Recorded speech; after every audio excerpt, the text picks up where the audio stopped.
උදාවන අප්‍රේල් මාසයේ සිංහ ලග්න හිමි ඔබගේ ලග්න පලාපල විස්තර ඉදිරිපත් කරන්න තමයි අපි සූදානම් වෙන්නේ. ලග්නාධිපති රවි අටවැන්නේදී ශනි හිමි නැකතෙන් බුධ හිමි රේවතී නැකතට මාරුවීමක් යෙදීමෙන් පසුව මෙතෙක් පැවති මහන්සි ස්වභාවයන් වෙනස්ව ශාස්ත්‍රීය කටයුතු වලට උනන්දුවක් දක්වනමුත් ප්‍රබල වාසි තත්ත්වයන් ගෙන නොදෙන තරම්ය. ඔබේ වත්කම් හෝ මිල මුදල් තත්ත්වයන්හි ධනාත්මක වෙනසකට ඇති ඉඩකඩ අඩුය. ණය ගනුදෙනුවලදී වුවද ඒ බව කැපී පෙනෙනු ඇත. රැකියා කටයුතු වල විශේෂ වූ වෙනසක් මෙමගින් නොපෙනුනද අන්‍යෝන්‍ය සම්බන්ධතාවන්ගෙන් බොහෝ දුරට ආරක්ෂා වන්න. කරදර සහිත වේ.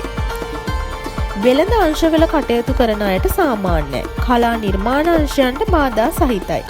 වාණිජ වෙළඳ ශේෂ්ත්‍රයන්හි අයට යම් යම් පහසුකම් සැලසෙනු ඇත. එම අංශ වෘත්තීය අපේක්ෂාවන් වඩාත් සහතික කෙරේ. විවාහ යෝජනා සම්බන්ධව මුල් සති කීපය අතිශයින් කරදර හා බාධක සහිත වනු ඇත. අහේතුකව සිතේ පෑරීම් වලට හේතු ඇති විය හැක. ගේ දොර කටයුතු වල නිහඬතාවන් තව දුරටත් පවතී. දරුවන්ගේ කටයුතුද සුපුරුදු ලෙසම පවතිනු ඇත.